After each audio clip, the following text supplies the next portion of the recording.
क्या आपने कभी सोचा है, जब हम हर हर महादेव कहते हैं तो उसमें शक्ति क्यों नहीं जुड़ती? या जब हम जय माता दी बोलते हैं तो उसमें शिव की मौन उपस्थिति क्यों महसूस होती है? यह कोई संयोग नहीं। सनातन धर्म के मूल में जो दो सबसे रहस्यमयी, सबसे शक्तिशाली तत्व हैं, वे हैं शिव और शक्ति। और इन दोनों को समझे बिना हम न तो स्वयं को और न ही ब्रह्मांड को समझ सकते हैं। शिव मौन है, स्थिरता है, शक्ति गति है, स्पंदन है, पर दोनों एक दूसरे के बिना अधूरे हैं। शास्त्रों में कहा गया है, शिवम शक्त्या युक्तो यदि भवति शक्तः प्रभवितुम न चेदेवं देवो न खलु कुशलः स्पंदितुम्पि। अर्थात जब तक शिव शक्ति से युक्त हैं, तभी तक वे सृजन, संहार और पालन कर सकते हैं, वरना वे इतना मौन और अचल हो जाते हैं कि हिल भी नहीं सकते। यह वीडियो एक साधारण कथा नहीं, बल्कि एक चेतना को छूने वाली यात्रा है। यह सिर्फ शिव और पार्वती की प्रेम कहानी नहीं, बल्कि वो दिव्य रहस्य है जहां पुरुष और प्रकृति, चेतना और क्रिया, मौन और नाद सब एक में विलीन हो जाते हैं। तो आइए आज हम इस रहस्य को समझने निकलें कि शिव और शक्ति क्या हैं और क्यों उनकी एकता में छिपा है ब्रह्मांड का आधार। शिव और शक्ति को समझने के लिए पहले हमें उनके तत्व को समझना होगा, क्योंकि शिव और शक्ति कोई व्यक्ति नहीं, कोई देवता मात्र नहीं, वे हैं तत्व, सत्ता, चेतना और ऊर्जा। शिव चेतना है। वे वो मौन है जो सब कुछ जानता है पर कुछ कहता नहीं, जैसे आकाश जो अडोल है पर उसमें सब कुछ घटित होता है। शक्ति या ऊर्जा है, वह वो कंपन है जो हर कण में है, जो ब्रह्मांड को नचाती है, चलाती है, बनाती है और मिटाती है। जिस तरह बिजली को अगर तार न मिले तो वह दिशा विहीन हो जाती है, उसी तरह शक्ति को अगर शिव न मिले तो वह विनाश बन सकती है। और यदि शिव के पास शक्ति न हो तो वह मात्र एक शव है, निष्क्रिय। इसलिए कहा जाता है, शिव बिना शक्ति शव है, शक्ति बिना शिव दिशाहीन है। हर तत्व में, हर क्रिया में, हर भाव में शिव और शक्ति का समन्वय होता है। मनुष्य के भीतर जो विचार उठता है वह शक्ति है, पर उसे मौन में साध लेना वह शिव है। आपका शरीर शक्ति है और आपका आत्मा शिव। इसलिए जब कोई साधक ध्यान करता है तो वह शक्ति को भीतर से ऊपर उठाता है, जिसे कुंडलिनी कहा जाता है। और जब यह शक्ति सहस्रार में जाकर शिव से मिलती है, तब साधक ब्रह्म ज्ञान को प्राप्त करता है। शिव और शक्ति दो नहीं है, ये दो अनुभूतियां हैं जो मिलकर पूर्णता बनाती हैं। पौराणिक कथाएं शिव और शक्ति के रिश्ते को केवल पति पत्नी के रूप में नहीं दिखाती, बल्कि उनके माध्यम से ब्रह्मांड के गूढ़ नियमों को प्रकट करती हैं। जब सती ने अपने पिता दक्ष के यज्ञ में आत्म बलिदान दिया, तो शिव ने संसार से अपना संबंध तोड़ लिया। वे ध्यान में चले गए, मौन हो गए, क्योंकि उनकी शक्ति उनसे अलग हो गई थी। परंतु शक्ति अमर है, वह फिर पार्वती के रूप में जन्म लेती है और तब तक तप करती है जब तक शिव स्वयं उन्हें स्वीकार न कर लें। यह कथा केवल प्रेम की नहीं है, यह दर्शाती है कि जब शक्ति खुद को साध ले, तब शिव भी उसके सामने प्रकट हो जाते हैं।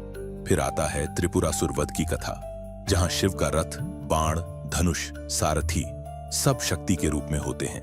यह बताता है कि शिव संहार करते हैं, पर बिना शक्ति के वे संहार भी नहीं कर सकते। और फिर है अर्धनारीश्वर, शिव का वो रूप जिसमें उनका आधा शरीर स्त्री का है। यह केवल प्रतीक नहीं, यह स्पष्ट घोषणा है कि ब्रह्मांड को चलाने वाली सर्वोच्च सत्ता स्त्री और पुरुष का समन्वय है। जहां शिव मौन है वहीं शक्ति नाद है, जहां शिव ध्यान है वहीं शक्ति क्रिया है, जहां शिव निर्विकार हैं वहीं शक्ति सृजन है। इन कथाओं के माध्यम से हमें यह सिखाया जाता है कि क्षोमोदीन शिव और शक्ति मिलकर ही सृष्टि है। अब प्रश्न ये उठता है, क्या शिव और शक्ति केवल मंदिरों में हैं, या क्या वे केवल मूर्तियों और चित्रों तक सीमित हैं? उत्तर है नहीं, शिव और शक्ति हमारे भीतर हैं। हर इंसान के भीतर चेतना शिव है और ऊर्जा शक्ति भी।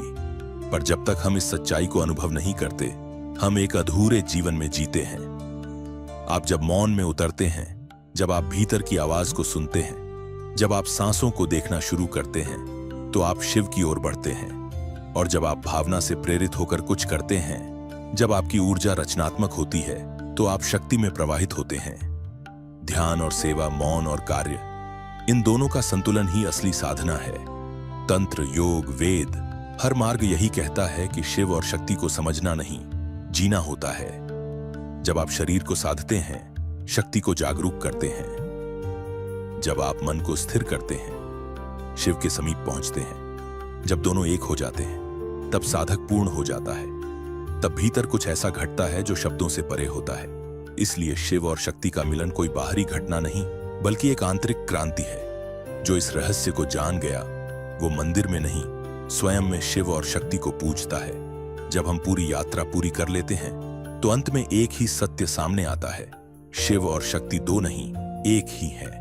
एक रूप मौन का, एक रूप संगीत का, एक आत्मा, दो अभिव्यक्तियां। शिव को जानना है तो शक्ति को स्वीकारना होगा, शक्ति को समझना है तो शिव की मौन चेतना में उतरना होगा।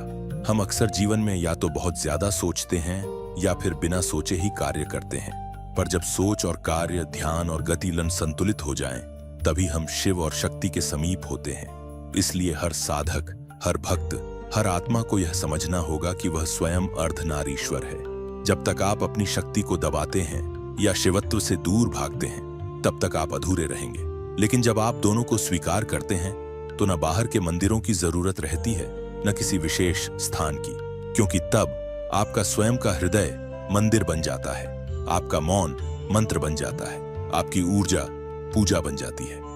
तो अगली बार जब आप हर हर महादेव कहें या जय माता दी बोलें, तो उन्हें अलग न समझें, बल्कि महसूस करें कि ये दोनों एक ही परम सत्य के दो रूप हैं, शिव और शक्ति। हर हर महादेव, जय मातेश्वरी। अगर आपको हमारा यह कंटेंट ज्ञानवर्धक और आत्मा को छू जाने वाला लगा हो, तो कृपया इस वीडियो को लाइक करें, अपने प्रियजनों के साथ शेयर करें और कमेंट बॉक्स में हमें जरूर बताएं कि इस विषय ने आपके भीतर क्या भाव जगाए।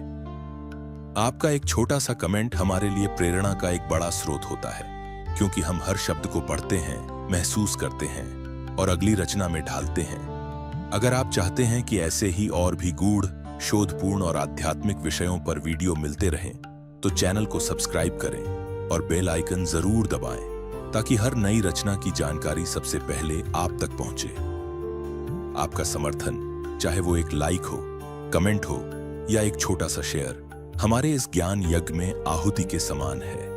हर हर महादेव, जय माता दी। हमारे शिव जी के ऊपर और भी वीडियो हैं, जैसे शिव कौन है, शिव को क्यों कहते हैं महादेव, शिव और भांग का रिश्ता। कृपया उन्हें देखें और कमेंट करें, बताएं कि आपको वीडियो कैसा लगा। धन्यवाद।